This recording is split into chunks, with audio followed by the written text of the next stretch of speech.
12 বছর ধরে চাকরি করছেন। 3 বছর নিউ ইয়র্কে ছিলেন, কিন্তু বিলেতের চাকরি ছেড়ে দিয়ে রাস্তার ধারে একটি দোকান খুলে ডাল ভাত বিক্রি করছেন তরুণ।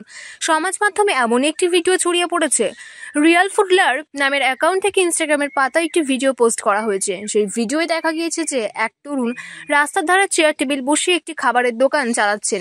সেখানে ডাল ভাত থেকে শুরু করে রুটি, ডিম, রাজমা সহ বিভিন্ন ধরনের খাবার বিক্রি করেন তিনি। পাঞ্জাবের মোহালি এলাকায় দোকান রয়েছে তার। খাবার বিক্রি করে বিপুল রোজগারও করছেন তিনি। ভিডিও থেকে জানা গিয়েছে যে ওই তরুণ 12 বছর ধরে চাকরিরত ছিলেন। বেসরকারি সংস্থার বিভিন্ন বিভাগে কাজ করতেন তিনি। বিগত 3 বছর ধরে আমেরিকার নিউ ইয়র্কে এক প্রযুক্তি সংস্থায় চাকরি করতেন তরুণ। বাবা মারা যাওয়ার শেষকৃত্যের জন্য দেশে ফিরে এসেছিলেন তিনি। তারপর আর বিলেতে ফিরে যাননি তরুণ। চাকরি ছেড়ে পাঞ্জাবেই থেকে গিয়েছেন তিনি। তরুণ জানান, তার স্ত্রী 20 বছর ধরে রান্নাবান্নার সঙ্গে যুক্ত, তাই স্ত্রীর সঙ্গে ব্যবসা শুরু করার সিদ্ধান্ত নেন তরুণ। প্রতিদিন তার স্ত্রী রান্না করে দেন, রান্নার কাজে হাত লাগান তরুণ। তারপর স্ত্রীর হাতে রান্নাই দোকানে বিক্রি করেন তিনি।